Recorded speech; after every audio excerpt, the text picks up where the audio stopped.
He was one of the most powerful men in tech, a billionaire on the brink of a career-defining deal.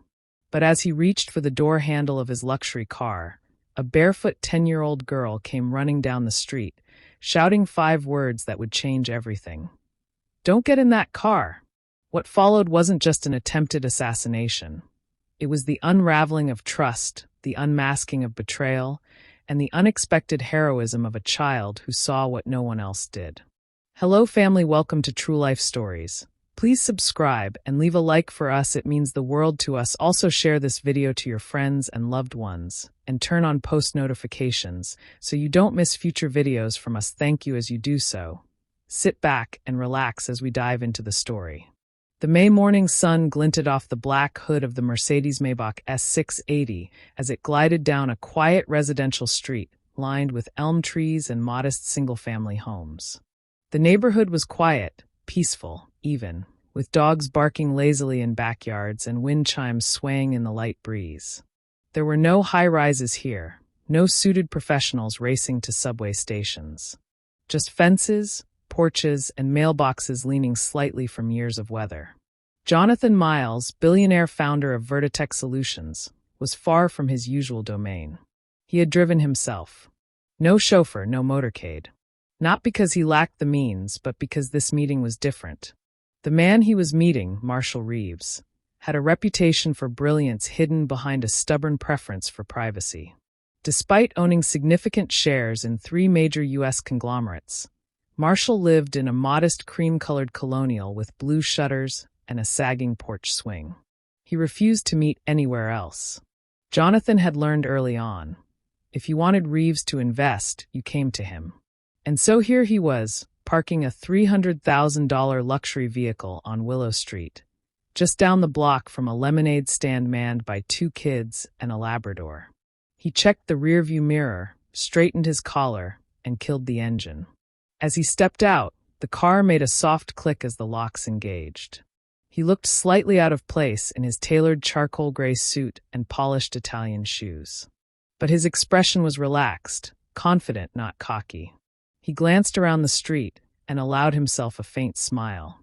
The quiet was oddly refreshing. Miles to Reeves. "I'm outside," he texted.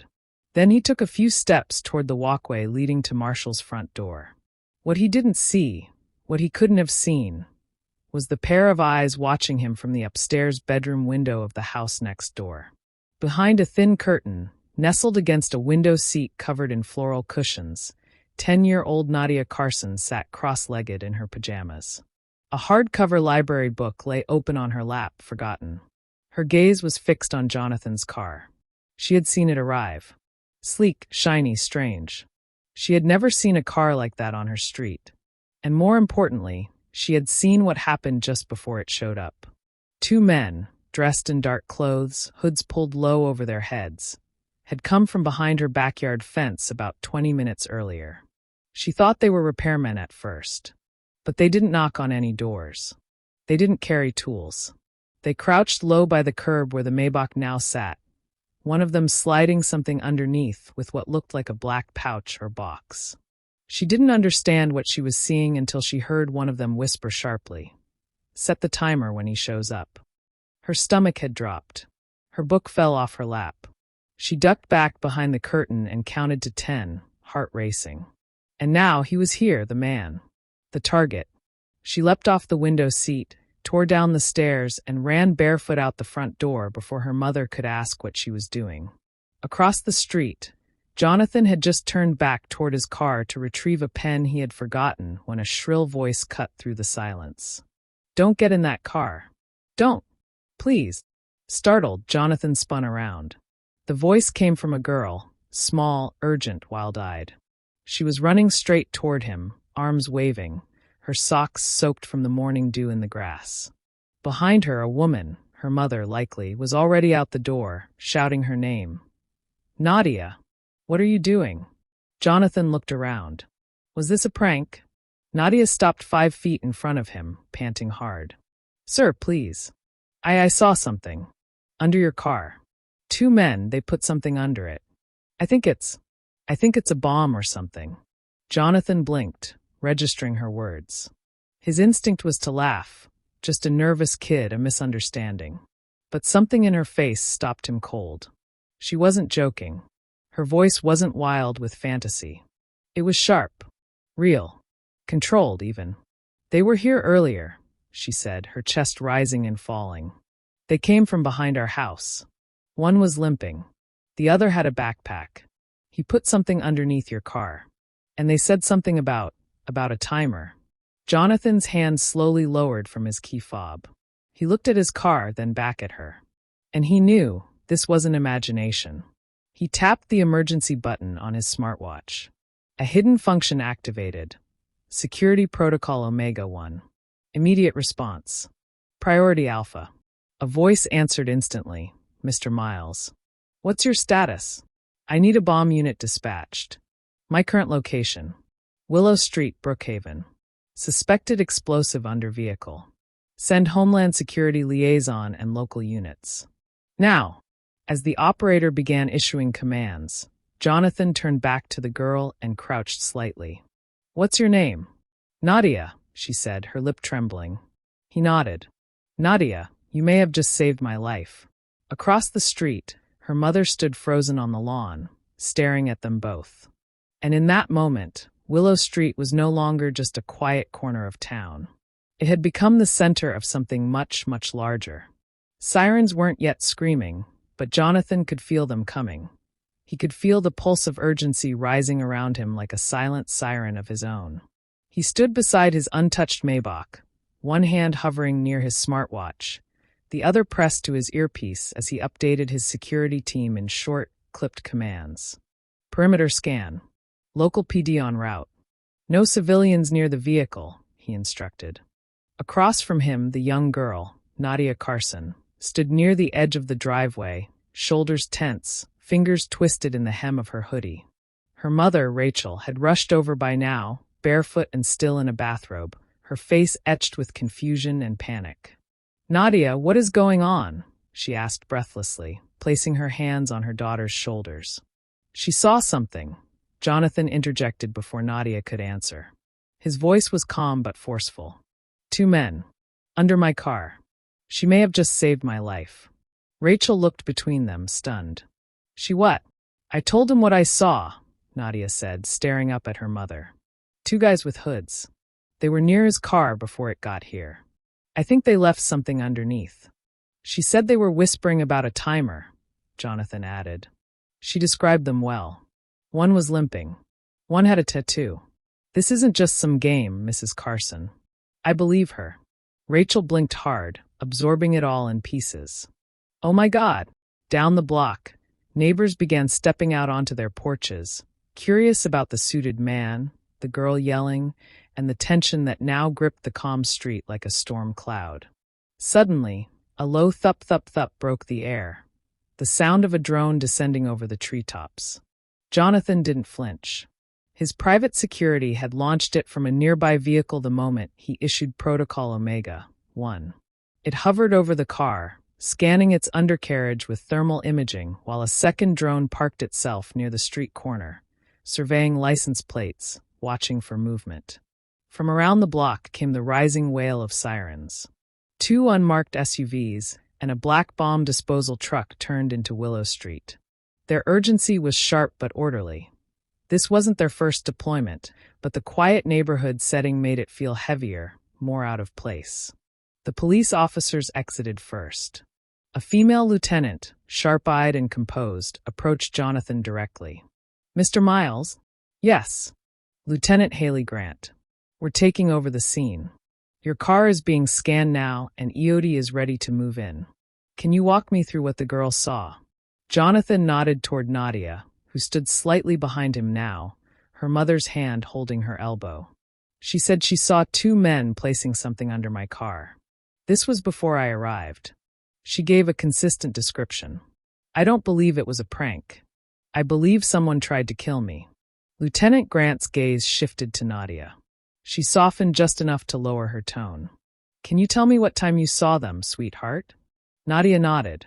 "It was early. Before 7. I was in my room reading. I thought I heard a cat, so I looked out the window." Her voice was steadier now. She had found something to focus on. I saw them come from the alley by the Reeves' backyard. They crouched down by the curb. One had a black backpack. The other dropped something. It looked like wires. Then they slid something under the car and whispered about a timer. Did they see you? No. I stayed behind the curtain. Lieutenant Grant scribbled quickly into her notepad, her jaw tight. From the other side of the street, the bomb unit was already assembling. 2 techs in thick suits, moving with practiced rhythm as they prepared the robot. The drone hovering above Jonathan's car fed them images in real time, relayed through Jonathan's own private network. Jonathan stepped back with the others as the robot, a squat, tank-like machine with a hydraulic arm, rolled toward the luxury car. Its camera lens swiveled beneath the chassis. Then the call came through, flat, clinical, and devastating. Confirmed device. Pressure sensitive. Armed. Military-grade housing. If he had sat down, the voice on the other end didn't finish the sentence. Nadia turned pale. Jonathan slowly exhaled. His heart had stayed calm through most of this. His mind had been in logistics mode, directing, calculating. But now the reality settled in. He had been one car door click away from dying. He looked at Nadia again, really looked at her this time. Not just as the little girl who ran up shouting, but as the person who, by pure instinct, had changed the course of his life. "Thank you," he said softly, bending slightly to meet her eyes. "I didn't do anything special," she whispered, looking down at her shoes. Jonathan gave her a small, tired smile. "You saw what no one else did. That's rare. And very, very special." Rachel pulled Nadia close, holding her tight. Just then, Marshall Reeves, the investor Jonathan had come to meet, stepped out of his front door, bewildered by the flashing lights, the drones, the bomb squad assembled outside his modest home. "Jonathan, what in God's name is going on?" he called out. Jonathan straightened up and adjusted his cuffs. His voice was quiet, but it carried. "Someone tried to blow me up in front of your house, Marshall. And if it weren't for your neighbor's daughter, they would have succeeded." Marshall's eyes widened, and he said nothing. The bomb squad carefully lifted the device and began transporting it into a containment unit. As they did, the police started knocking on doors, asking for footage, pulling in street cameras, and sending out descriptions of the 2 men. The calm of Willow Street was gone, but in its place stood something else, a mystery, a warning, and a debt of life unpaid. The bomb robot's treads clicked softly against the pavement, a low mechanical hum accompanying each calculated movement as it crept beneath the luxury Maybach. The gleaming black machine now stood like a monument to what almost was sleek, flawless, and potentially lethal. Jonathan Miles remained on the sidewalk beside Lieutenant Grant, his hands now behind his back, fingers interlocked tightly. His posture was composed, but his thoughts were anything but. He had faced corporate lawsuits, patent thefts, and smear campaigns in the press. But none of those had ever involved his body being reduced to nothing but headlines and smoke. 10 feet away, Nadia Carson stood clutching her mother's hand, her eyes locked on the robot. The moment had changed her. Something in her posture no longer resembled the carefree girl who danced through her lawn only days before. There was no excitement in her gaze now, only a nervous maturity, the kind that arrives too soon for children who see too much. The robot's camera feed displayed in real time on the mobile command center's monitor. A small crowd had gathered at a respectful distance, most of them neighbors still in their morning robes and slippers, phones held discreetly at chest level, not daring to speak above a whisper. Inside the monitor, the image of the device emerged metallic, oblong, with faint red wiring peeking from a black rubber casing. Its size was unremarkable. It looked like something you could hold in the palm of your hand. But to those trained to recognize it, it was unmistakable. A pressure-activated explosive, fitted beneath the driver's seat on the frame where Jonathan's weight would have triggered detonation. The bomb technician's voice crackled over the secure radio. "Device is confirmed live. Pressure sensitive. Remote override is not detected. We're preparing for manual removal." Lieutenant Grant turned toward Jonathan. "You were one step away." He nodded slightly. "And I almost took it. They stood in silence as the technician continued to narrate the process. The robot extended its hydraulic arm and gently cradled the device with two gripping clamps. In careful, deliberate movements, it detached the device from the magnetic plate where it had been secured. No wires to the engine, no digital trigger, just old-fashioned, brutal engineering. When the device was finally placed inside the containment chamber, a thick, spherical vault with reinforced steel walls, a collective breath released through the street like a silent wind. The robot backed away, and technicians moved in on foot to secure the area. That's when Jonathan finally turned and looked directly at the house he had come for. Marshall Reeves' white-paneled home, its window curtains still drawn halfway, as if unsure whether to fully acknowledge the scene outside.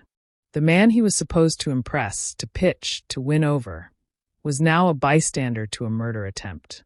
A heavy door creaked open, and Marshall himself emerged again. He approached slowly, nodding at the officers in his path, his steps cautious but unshaken. "Jonathan," he said in a gravelly voice, "my God, man. You all right?" "I will be," Jonathan replied, meeting his eyes. "Though I'd be dead right now if I hadn't stopped for a text message." Marshall's eyes drifted to the containment vault and the swarm of agents. This doesn't look like a random act. Not here. Not like this." "I don't believe it was," Jonathan said. "Not anymore." He turned to Lieutenant Grant. "You said there's no remote override?" "That's correct. It means whoever planted it wasn't planning on watching from a distance. They didn't need to monitor it. They had one job. Get it under the car, make sure it explodes when you sit down. Which means," Marshall added, "they knew exactly what car you'd be in." Jonathan didn't respond right away. His thoughts had already begun assembling puzzle pieces. The meeting time hadn't been shared widely. The address had been texted the night before. Even his choice of vehicle had changed last minute. Only a very small handful of people could have known those details. And one of them hadn't shown up this morning. Inside the command vehicle, forensic officers were already dusting the device for fingerprints and microresidue. Back in the street, officers continued canvassing houses, checking for security cameras, Ring doorbells, even dash cams parked along Willow Street. One of the techs from Jonathan's private team came up to him with a secure tablet. "Drone footage shows two figures on the street roughly 30 minutes before your arrival. Masks. Hoods. They came from behind the Carson residence and moved toward the hedgerow. Based on Nadia's description and footage, we've got a timeline. PD's running facial recon now." Jonathan nodded. "Make sure my legal team gets all copies. And have my cybersecurity chief comb through our logs. Access reports, travel itinerary leaks. Everything. From the last 72 hours. "Understood, sir." As the tech retreated, Jonathan turned toward Nadia once more. She and her mother were now seated on their porch steps, wrapped in a blanket someone had offered them. Nadia looked at him, not seeking recognition, not asking for thanks. Just watching, the same way she had through her window earlier that morning. He walked over, kneeling to meet her eye level. "You have a good eye," he said gently. "You noticed something no one else did." Nadia hesitated, then said, "I didn't want you to die." Jonathan's throat tightened. Simple words, devastating in their truth. "I didn't want that either," he said. "You were braver than most adults would have been. I'll never forget that." Rachel put a hand on her daughter's back. She just reacted. "That reaction saved my life," Jonathan said, standing. "And I intend to make sure the people who tried to take it never get the chance again." As he walked back toward the police and security teams, the sun crept higher in the sky. But for Jonathan, the light didn't bring warmth, it brought clarity. Someone close to him had tried to kill him, and they had nearly succeeded. The living room smelled faintly of cinnamon and dust, the scent of morning toast lingering where the kitchen met the carpeted hallway. A cartoon played quietly on the TV, but no one was watching. Nadia Carson sat on the edge of the couch, legs tucked under her, fingers clenched tightly around the edge of a throw pillow. Her eyes kept flicking between the two people seated across from her and the notebook resting in her lap. She had already told the story twice, to a uniformed officer, and then to the woman with short blonde hair, who introduced herself as Agent Lori Moore from the FBI's San Francisco field office. Now she was telling it a third time, but this time they were recording it. The voice recorder sat on the coffee table, its red light blinking. Rachel, her mother, stood nearby with folded arms and worry etched into every inch of her posture. Her bathrobe had been replaced with jeans and a sweater now, but the tension in her eyes hadn't changed. "Okay, Nadia," Agent Moore said, kneeling beside the coffee table with a gentle smile. "You're doing amazing. Just go slowly. Say everything exactly how you remember it. No detail is too small." Nadia nodded. "I woke up at 6:30, she began, her voice small but clear. "I always wake up early on Saturdays. I was reading a book, The Secret Zoo, from the school library. I was in the window seat in my room. It faces the front yard." "Okay," Moore encouraged. "And what happened next?" "I heard a noise, like someone tripping over something in the grass. I looked out and saw two men. They came from behind Mr. Reeves' backyard. They were moving weird, crouched down and sneaky." "Did they see you?" "No," Nadia said. "I stayed behind the curtain. I only moved it a little bit." Moore scribbled something, then leaned in. "What did they look like?" "One had a black hoodie and red shoes. The other wore a green jacket, like army green. He had a limp, like he hurt his ankle. He kept walking slower than the other one. The limpy guy was carrying a black backpack. That's the one who got down next to the curb." "Next to the car?" Nadia shook her head. "There was no car there yet. Just the street." Rachel's hand flew to her mouth. Moore nodded slowly. "They put something under where the car ended up being. I saw wires. I didn't know what it was. I thought maybe they were fixing something. But they didn't knock on any doors. They didn't have tools. Just the bag." Moore glanced at the plainclothes detective seated behind her, who gave a subtle nod. "Everything lined up so far. And then what did you hear them say?" Nadia's fingers twisted the fabric of the pillow tighter. "One of them said, 'Make sure it goes when he sits down.' The limpy one said it. There was a silence then. Not a sound in the room except the cartoon voices muffled in the background. Rachel finally spoke. "You're sure that's what he said, sweetie?" Nadia looked up at her, blinking. "I promise." Moore reached forward and gently placed a hand on the coffee table, not touching the girl, just grounding the moment. "You were very brave," she said. "And very smart. Most adults wouldn't have known what to do." "I just knew it was bad," Nadia said. "He looked like he was going to get in. I didn't want him to." The red light on the recorder continued blinking. Outside, the agents swarmed the street. Willow Street, usually quiet enough for kids to roller skate freely without worry, was now a full-blown investigation zone. Black SUVs lined the curb, and officers walked from door to door, collecting footage, asking questions. One carried a drone case. Another held a laptop with time-stamped surveillance frames pulled from street-facing security cameras. And in one of those frames, clearer than expected, was the image of the man in the green jacket, walking with a limp, crossing from the alley to the Carson Homes side hedge. His face wasn't fully visible, but enough was there to run facial recognition software through Homeland Security's shared database. In the kitchen, Jonathan Miles stood with Lieutenant Grant and Agent Moore. The tension on his face had softened slightly since the device had been removed, but his jaw was still clenched with an intensity that hadn't let up. "She's sharp," Moore said, "unusually observant for her age. The details she gave us are spot on with what our drone picked up. And her timeline? It syncs within minutes of the thermal signature we traced to the alley entrance." Jonathan rubbed his chin, staring out the kitchen window. "And yet none of this makes sense. I changed the car at the last minute. My driver didn't come. Only a few people knew where I'd be this morning. Fewer knew what I'd be driving."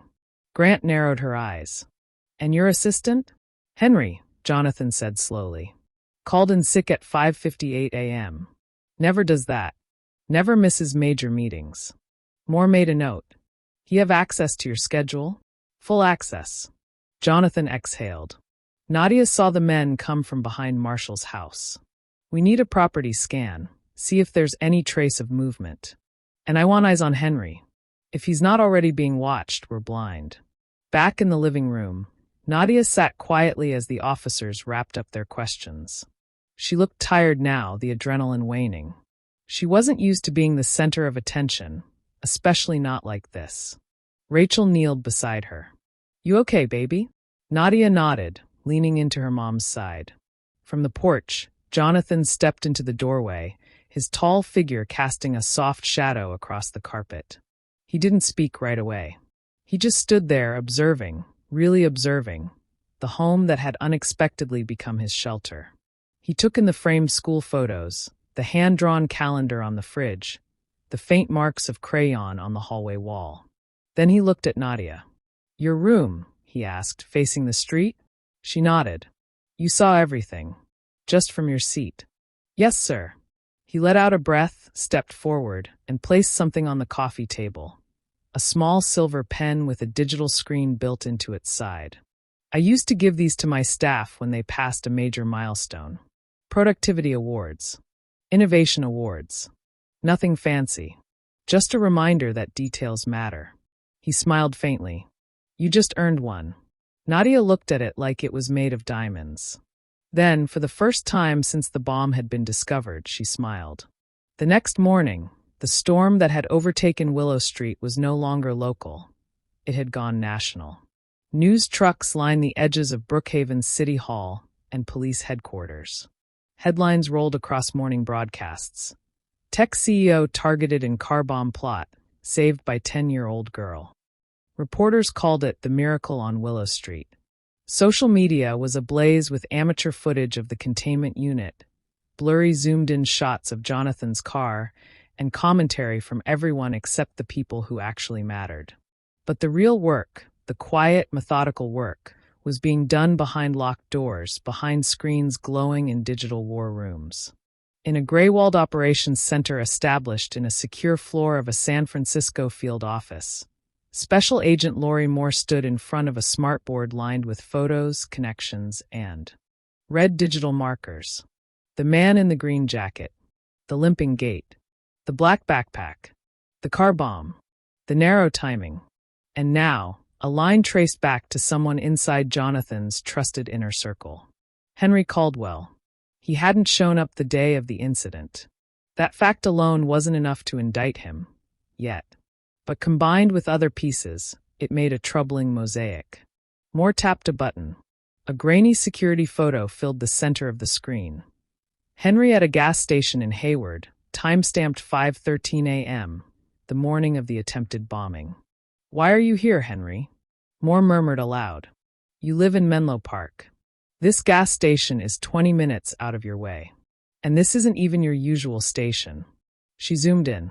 In his right hand, a phone. A burner, most likely. Not his corporate iPhone. She flagged the image. Behind her, Agent Vincent Parker approached, holding a printout. He looked grim. "We pulled his office access logs. Henry's ID badge pinged into the server room at 3:22 a.m. yesterday."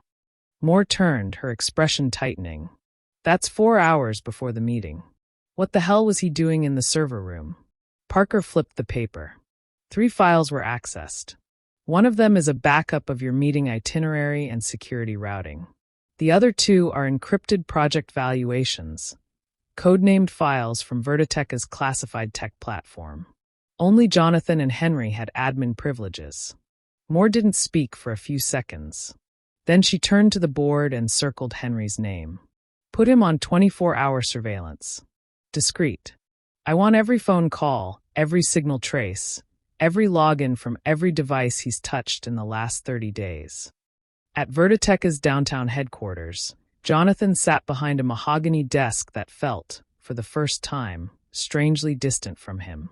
The skyline behind the glass windows was clouded in coastal fog, but it wasn't the weather that made the room feel heavy. It was the knowing. He was still alive, but someone close wanted him gone. He stared at the photo now lying on his desk. Henry, smiling, arm around him at the company's 10-year anniversary party. Champagne. Laughter. Fake security. His personal security chief, Evan Ross, entered the office without knocking, Protocol in a situation like this. The man was ex-Special Forces, clean-shaven, precise, and unflinching. We got a partial print off the bomb casing, Ross said. Low quality, smudged. But we're cross-referencing it now. Also, he held up a tablet.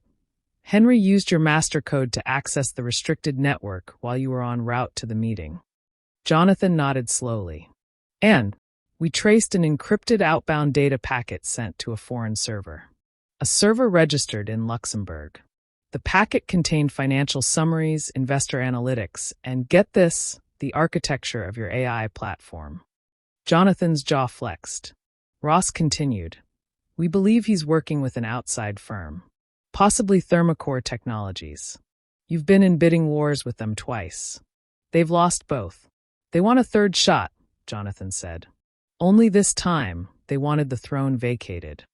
Ross didn't respond. He didn't need to. Jonathan stood and walked to the window. Below, the city buzzed unknowingly, a hive of deadlines and ambitions. But up here, it was different. This wasn't about market share anymore. This was war. Back in Brookhaven, Nadia Carson was sitting in the back of an unmarked vehicle parked discreetly a block from her home. Agent Moore sat beside her, showing her still frames on a tablet. Take your time, Moore said gently. You don't have to recognize anyone. Just let me know if anything looks familiar. Nadia tapped the screen. It showed the figure in the green jacket again, this time from the side, limping, backpack slung over one shoulder. I think that's him, she said. His face was covered. But the way he moved. That's the same. Good, Moore replied. That helps a lot. Are they going to come back? Nadia asked suddenly, looking up. Moore paused. No, she said softly. They won't. We're watching everything now. You helped us. You made it harder for them to hide. Nadia leaned back, reassured, but still changed. Late that night, Agent Parker entered Moore's office with something new. You need to see this, he said.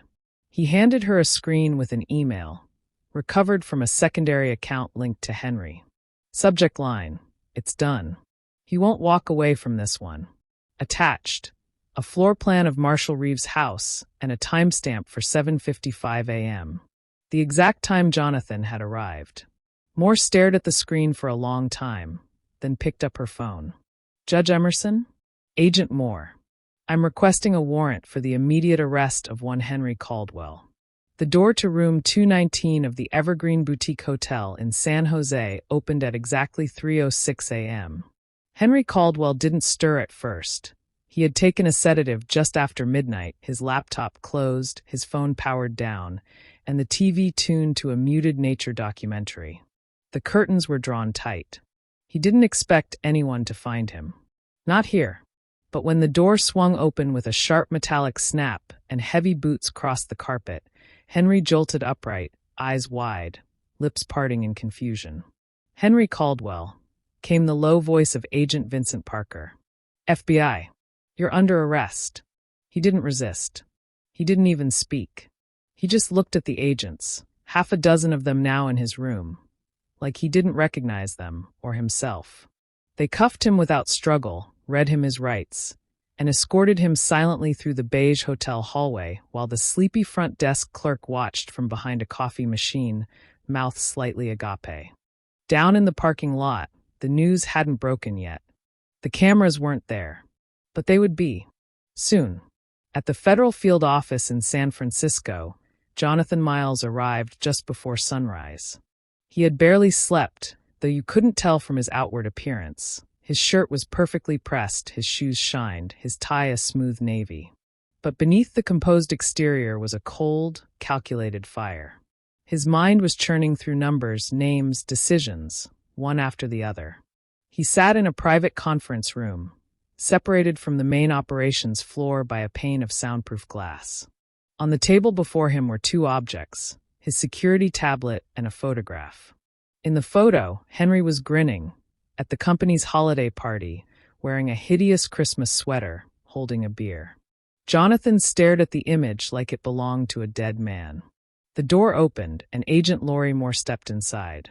He's here, she said. He's been read in. We're preparing to begin the interview. Jonathan gave a curt nod. What's he saying? Moore hesitated. Nothing. Not yet. Jonathan leaned back in his chair. He's not stupid. He knows what you've got. Moore studied him. Would you like to observe? He nodded once. In the adjacent interrogation room, Henry sat hunched forward, no longer the polished assistant with neat hair and confident eyes. He looked hollow, as if part of him had deflated. Parker placed a folder on the table and flipped it open, revealing pages of printed evidence. Digital logs, email correspondence, wire transfers, a GPS ping from the burner phone tied to the bombers. Then Moore entered. She didn't say anything for several seconds. She simply sat across from him, let the silence settle like weight in the room, and stared. Why? She asked at last. Henry didn't look up. Moore tapped the folder. We have enough to charge you with conspiracy to commit murder, corporate espionage, and attempted theft of classified intellectual property. You'll be looking at life, if not more. So again, why? Henry inhaled sharply, then exhaled through his nose. I gave him everything, he murmured. Who? Moore asked, though she already knew. Jonathan, Henry said.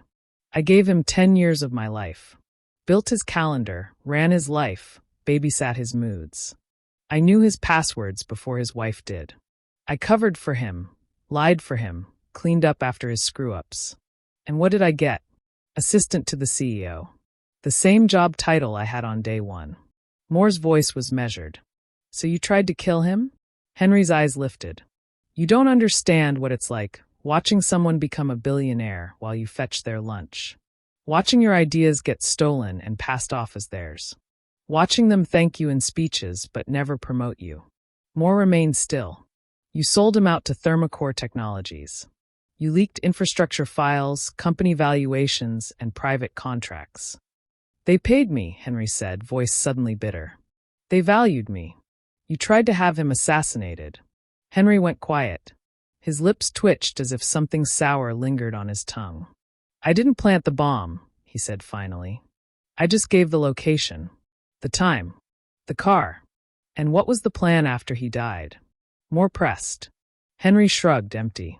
Temporary control. I had power of attorney filed. I'd oversee the transition. Make sure Vertitech bled into Thermacore's hands. Slowly. Quietly. No one would know until it was too late.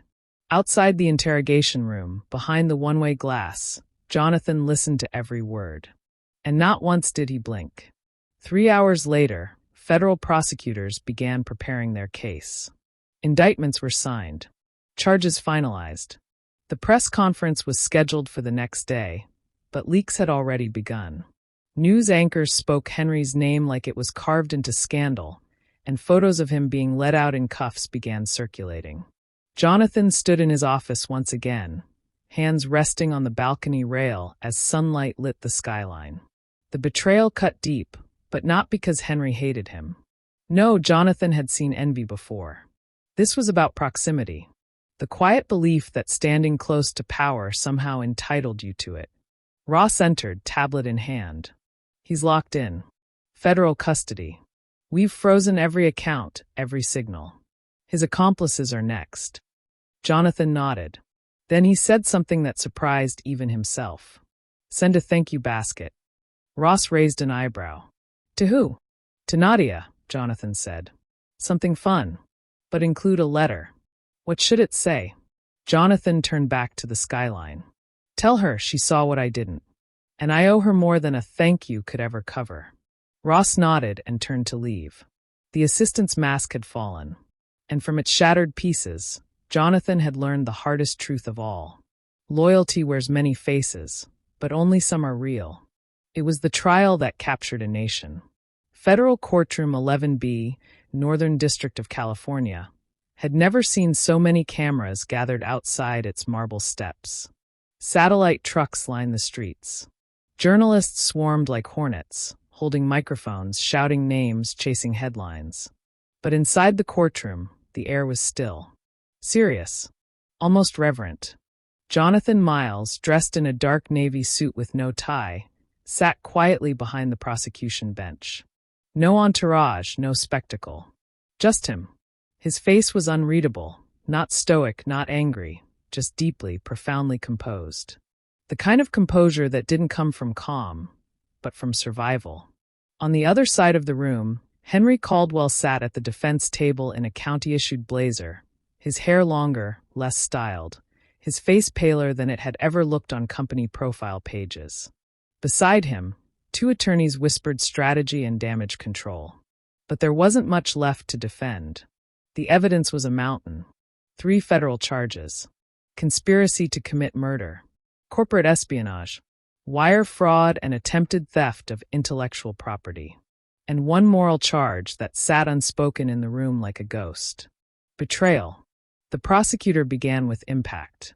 In our hands, Your Honor, is not just a case of betrayal, but a blueprint for destruction, engineered from within the walls of trust. She paced with calm control. Mr. Caldwell exploited the very thing we believed to be unbreakable: personal loyalty. And for what? Power, money, revenge. All of which, I might add, were offered to him, not by his employer, but by rival executives from Thermocore Technologies, who saw in Henry an opportunity, an insider willing to sell not just trade secrets, but a man's life. The jury was attentive, leaning forward. There were 12 of them, 8 women for men. Most looked uncomfortable. Some looked furious. When they played the audio, Henry's recovered message to his Thermocore contact: "It's done. He won't walk away from this one." The courtroom grew colder. Nadia Carson did not testify, but a video deposition was played on the screen. The footage showed her sitting in her living room in a soft sweater, legs folded under her, hands in her lap. "I heard them whisper," she said. "One said to set the timer. They were putting something under the car. I knew it was wrong. I just ran out to stop him." The camera zoomed slightly as she glanced toward the off-screen interviewer. "I didn't want him to die." It was the simplest sentence in the trial, and it was the one that landed hardest. One juror dabbed her eye with a tissue. Even the judge paused before continuing. When it was the defense's turn, they tried every card in the deck. Henry's lawyer framed him as overworked, undervalued, emotionally manipulated by a ruthless employer. They leaned into corporate culture, power dynamics, ambition turned toxic. But it didn't work. Because the room knew what they were all thinking. This wasn't just corporate sabotage. This was planned, cold-blooded execution, disguised in spreadsheets and strategy meetings. Jonathan took the stand. He didn't come to perform. His tone wasn't dramatic. It was personal, quiet, but razor-sharp. "I trusted Henry with my life," he said. That's not a figure of speech. He had access to my travel, my security detail, my family schedules, my finances, and more importantly, my confidence. He paused. Some people think betrayal is loud. But it isn't. It's quiet. It's planned. It looks you in the eyes while it's happening. He looked straight at Henry. "I survived because of a little girl who wasn't afraid to speak up." Henry didn't expect that. "That's the only reason I'm standing here." After 3 days of deliberation, the jury returned. Guilty on all counts. The judge, an even-tempered woman in her early 60s, read the sentencing aloud in a voice without tremor or satisfaction, just finality. Life imprisonment without parole, plus 30 years for federal fraud and corporate espionage. Consecutive. Federal detention. Immediate transfer. As Henry was led from the courtroom in cuffs, he looked back once, briefly. Not at his lawyers. Not at the gallery. But at Jonathan. Their eyes met. For the first time in months, Jonathan saw no hatred there. Just the last flicker of recognition, like a dying ember. And then it was gone. Outside, reporters shouted questions, but Jonathan didn't stop for interviews. He walked to his car with Ross, his head of security, by his side. The vehicle wasn't the Maybach anymore. It had been sold. Now he drove something simpler. Inside, Ross asked, "You feel anything?" Jonathan sat for a moment. "Yes," he said. Ross waited. Wait. Like something finally came down. And something else got lifted. Then Jonathan pulled out his phone. Typed a short message. To Rachel Carson. "Trial's over. It's done. I'll stop by tomorrow to thank her properly." Then he stared out the window. In the distance, the city moved on, unaware that its skyline had nearly lost one of its architects. But justice had spoken, and this chapter, at last, had closed. The sun hung low over Willow Street, casting a golden sheen across the rooftops and tree branches, the kind of light that made everything look a little softer, a little more like memory. It had been 3 weeks since the verdict. The neighborhood, though still punctuated by the occasional news van drive-by, had returned to its rhythm. Sprinklers clicked on in the morning. Kids biked down the sidewalks again. And Nadia Carson, the 10-year-old girl who once saved a billionaire's life, was back to doing what she loved most, reading by her window seat. Except now she had a new book, and a letter that would stay with her forever. The knock came just after 6 p.m., when the smell of dinner was just beginning to waft from the kitchen. Rachel Carson wiped her hands on a dish towel and opened the door. Standing there was Jonathan Miles, holding a gift bag in one hand and a thin leather folder in the other. He looked tired, but different, like a man who had been cracked open, then stitched back together. Not quite the same, but somehow stronger for it. "Hi," he said. Rachel smiled, surprised but not caught off guard. "Hi, Mr. Miles. Jonathan, please." He stepped inside at her gesture, looking around the modest home he'd glimpsed only from the street that fateful morning. It smelled of rosemary and warm bread, lived in and real, so unlike his high-rise apartments and automated kitchens. "Is Nadia home?" he asked gently. Rachel nodded. "Upstairs. I'll get her." Nadia came down in mismatched socks, a soft hoodie with a cartoon fox on it, and a look on her face that balanced excitement with the awkward shyness only a kid could wear so honestly. "Hi," she said, standing at the base of the stairs. Jonathan crouched slightly, meeting her eyes. "Hey, hero." She flushed and twisted a piece of hair around her finger. "I'm not really." "You are," he said before she could finish. He handed her the gift bag, which she opened carefully. Inside was a custom Nintendo Switch, wrapped in silver paper with a handwritten tag. "For the bravest gamer on Willow Street." Nadia gasped. "No way." Jonathan smiled, but he wasn't finished. He held out the leather folder. "This is from my legal team. Inside, there's a letter of gratitude.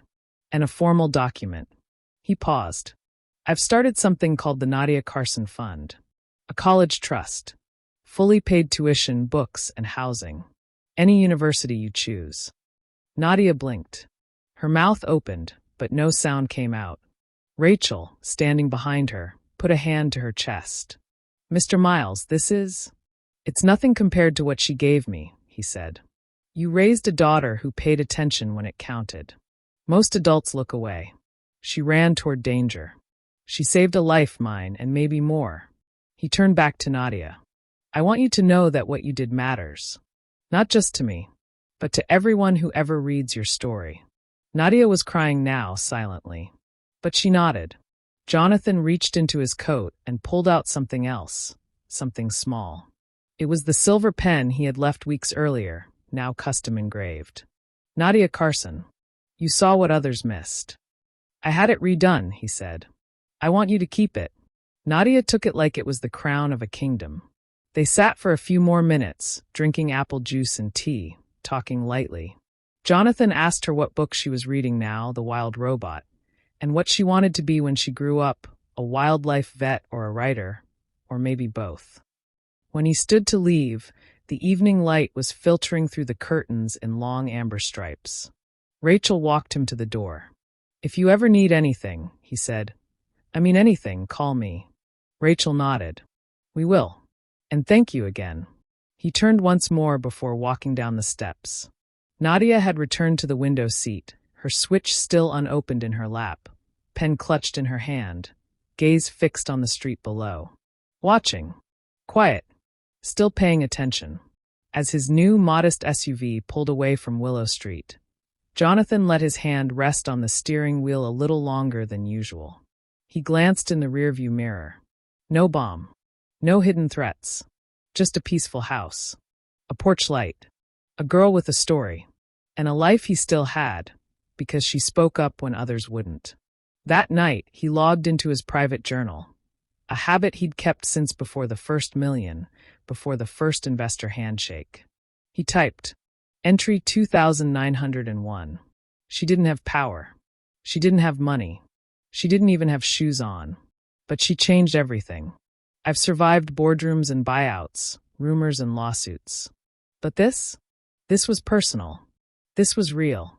I almost died because I trusted the wrong person. And I lived because I trusted a stranger. Thank you, Nadia. He hit save, closed the screen. Then he stood and looked out the window, this one much higher, above a city that was fast forgetting what had happened just a few weeks ago. But he would never forget, because sometimes heroes don't wear suits, or badges, or masks. Sometimes they're just the girl next door. We have come to the end of the story. I hope you enjoyed it. Leave a like and subscribe to my YouTube channel for more interesting stories.